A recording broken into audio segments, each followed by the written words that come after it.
Salut tout le monde, très urgent et très incroyable. Les lignes électriques viennent d'être endommagées par les terreaux, selon certaines sources. Mais il y a plusieurs révélations, il y a plusieurs contradictions par rapport à cette affaire. Donc, aujourd'hui, nous venons d'apprendre que les terreaux ont endommagé. Donc, il y a coupé, ça vaut 72 heures que les gens n'ont pas d'électricité à Bamako. Il n'y a pas de courant à Bamako. La ligne de l'OMVS, ce qu'ils appellent, attendez là, j'ai vu ça écrit dans quelque part, je vais essayer d'expliquer ça pour que les gens puissent comprendre.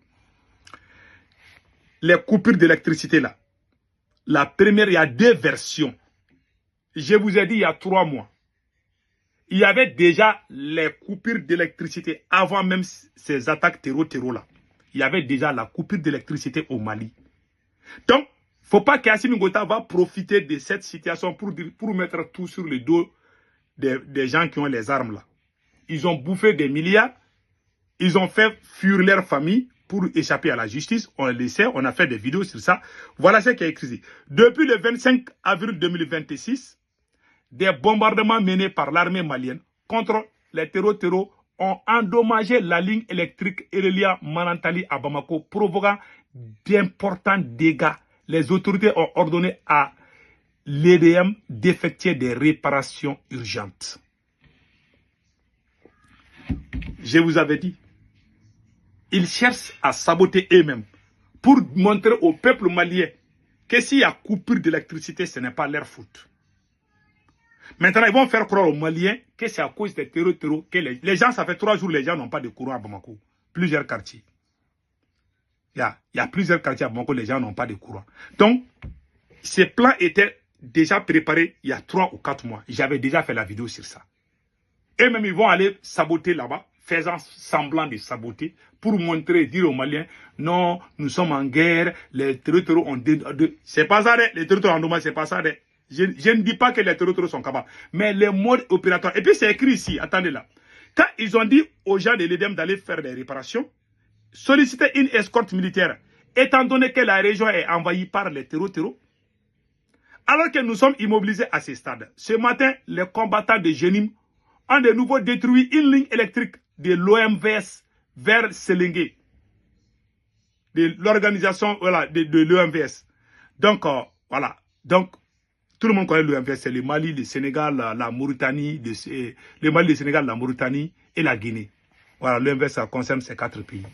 Donc, il paraît que les terreaux sont allés là-bas faire des dégâts. C'est ce qu'ils ont dit. Mais moi, je connais les modes d'opérateur des terreaux là. Les terreaux là, si tu dis qu'ils attaquent les militaires, je peux croire. Mais aller faire ce genre de trucs, c'est possible. Nous sommes dans une guerre. Mais cette idée-là était déjà planifiée par les services de renseignement du Mali. En 2025 à 2000, Assimi Goïta même est sorti parler de la coupure d'électricité. Donc, ces phénomènes existaient déjà. Il ne faut pas qu'on vienne nous bluffer. Ils ont bouffé des milliards. Il y a des parents de ces militaires-là qui ont fui le pays parce qu'ils veulent échapper à la justice. Des opérateurs économiques voleurs. Ils ont quitté au Mali, ils sont en Côte d'Ivoire. Donc, aujourd'hui, on nous parle des dégâts. Tout le monde a vu les dégâts. Je pense que je dois avoir même l'image des dégâts là. Il paraît que ça a été un dégât un peu... Voilà. Voici l'endroit même en question. Ce sont les dégâts. Vous voyez, les fils électriques. Vous voyez ces dégâts-là. Voilà. Et ils ont dit que c'est l'armée. Ils ont dit que ce sont les terreaux qui ont fait. Les terreaux, eux aussi, disent que c'est l'armée qui a frappé là-bas.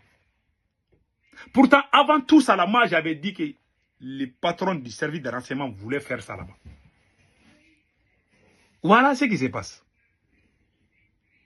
Donc, les coupures d'électricité existaient déjà avant même l'attaque de ces terreaux-là. Comme eux, ils sont dans les champs de gombo de leur grand-mère, comme on le dit en Bambara. Les terreaux sont dans les champs de gombo de leur grand-mère. C'est un terme Bambara. C'est ce que ça veut dire. J'ai vu ça écrire sur une page là que j'aime beaucoup. Donc voilà ce qui se passe. Donc maintenant, ils vont leur incapacité, leur incompétence. Ils vont toujours, c'est la faute aux autres. Cette fois-ci là, Comme ils n'arrivent pas à trouver courant pour les Maliens, ils vont dire que ce sont les territoriaux qui les empêchent. Et ça, là même, c'est une honte. Cela veut dire qu'ils sont même incapables même de sécuriser le pays. Deuxièmement, j'ai posé une question à tout le monde. Depuis qu'il y a eu les attaques du 26 avril ou 25 avril, Bamako a été attaqué. Le plus grand camp militaire du Mali a été attaqué. Aucun responsable, aucun ministre n'a été changé. Qui a failli?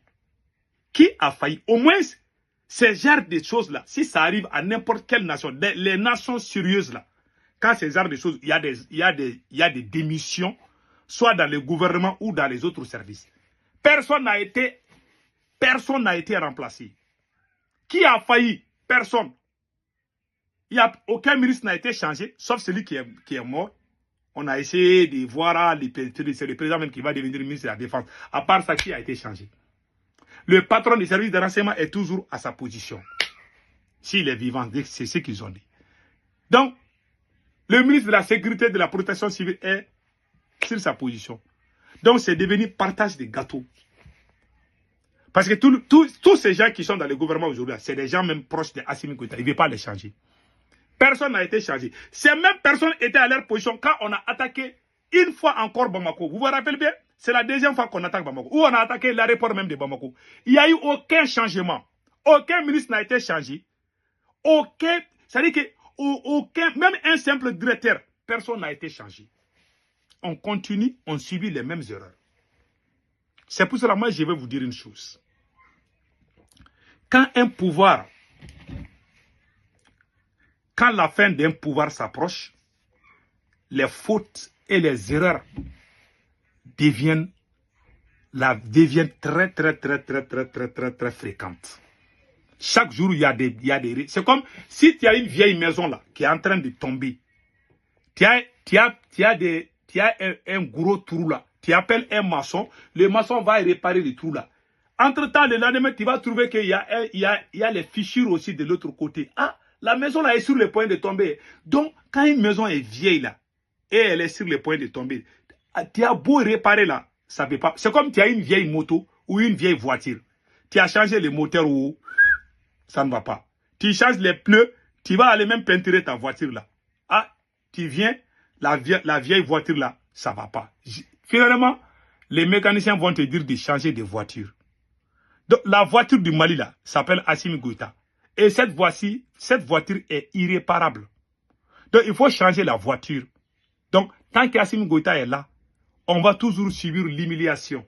Tant qu'Assimi Goïta est président, il ne trouvera non seulement pas la solution, mais il va encore mettre le Mali en profondeur dans le danger. Je vous dis ça, notez bien cela aujourd'hui. Il ne trouvera pas de solution.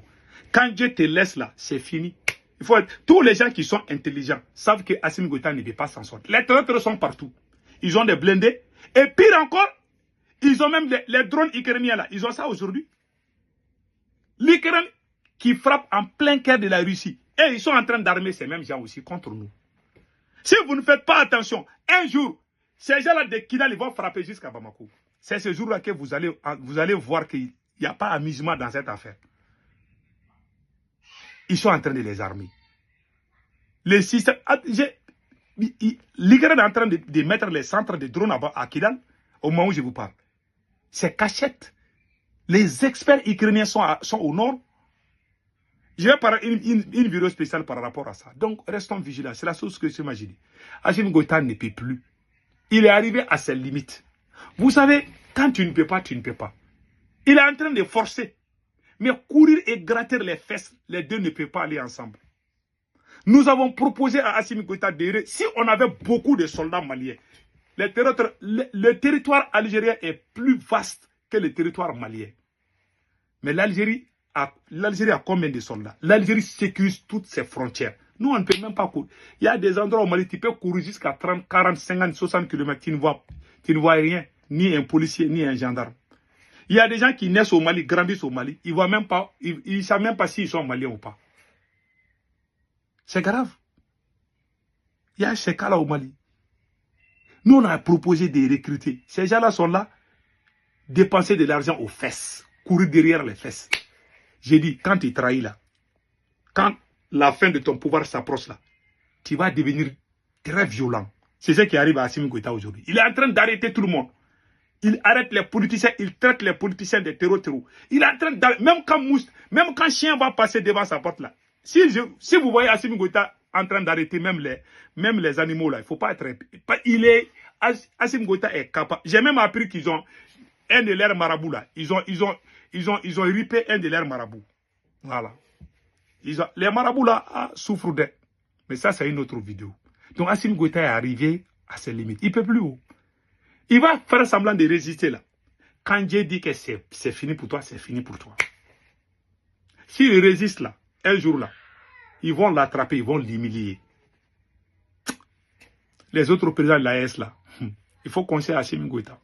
Si Assimi est malin, il va signer sa démission. Et puis, il va dire aux Maliens, il va demander pardon aux Maliens. Mais je ferai une vidéo spéciale sur ça. S'il est béni, il va quitter maintenant. Parce que quand c'est chaud là, quand il va essayer de quitter, il n'aura plus le temps de fuir. Je vous dis ça. Les gens qui soutiennent Assimi Goïta là. Et puis, surtout les Burkinabés là. Ouais, le Mali n'a pas de problème avec le Sénégal. Parce que les Sénégalais ne se mêlent pas trop des problèmes du Mali. C'est pour ça n'importe quel président qui vient du Mali peut avoir de bonnes relations avec le Sénégal. Mais les Burkina là, vous pouvez soutenir Assimi Goïta. Mais les Maliens, il ne faut pas les insulter. C'est le conseil que je vous donne. Vous pouvez soutenir Assimi Goïta, on est dans l'AES, je suis d'accord, je n'ai rien contre. Mais vous mettez avec les gros menteurs viromans du Mali là. Quand ils sortent leurs mensonges, vous appuyez ça contre les citoyens maliens. Les Maliens ne vont jamais vous pardonner cela. Dans l'histoire du Burkina, les Burkinabés ont toujours respecté les Maliens. C'est au temps du capitaine Ibé que je vois des Burkinabés insulter des Maliens. À cause de ces conneries qu'au AES, je ne sais pas quoi. On est AES, ne veut pas dire que tu dois insulter les citoyens d'un autre pays. On est tous ensemble. Tu peux critiquer, il n'y a pas de problème. Mais insulter, ce n'est pas bon. C'est le conseil que je vous donne. Si vous insistez sur ça, si Assimi Goïta tombe, le président qui va venir là, le Mali et le Burkina risquent de devenir comme la Côte d'Ivoire et le Burkina. Je vous jure. Les Maliens n'oublient pas de... Si vous voyez aujourd'hui que beaucoup de gens n'aiment pas Alassane, parce que c'est à cause de ce genre de choses. Sinon, Alassane n'est pas mauvais, comme les gens pensent. Alassane Ouattara n'a pas de problème. Les Maliens vivent tranquillement en Côte d'Ivoire, n'ont pas de problème. Les Burkinabés vivent en Côte d'Ivoire, il n'y a pas de problème. Si c'est un autre pays que vous vous attaquez comme ça, là, ils vont créer des conditions pour chasser tous nos gens là-bas. Mais Alassane n'a pas fait. C'est pour ça que moi je dis merci à Papa Adou. Je remercie le vieux là pour ça. Je vous jure, wallahi. Les jours que vous allez rencontrer un autre président ivoirien qui est différent de Alassane Ouattara, ces jours-là, vous allez pleurer, vous allez dire que si Alassane était là. Je ne dis pas qu'Alassane Ouattara est 100% bon. Hein. Mais, de grâce, il respecte nos citoyens là-bas. Que Dieu bénisse l'AES. Donc, cette affaire de coupure d'électricité là, ce n'est pas les terroristes, c'est Assimi lui-même. En bon entendeur, salut.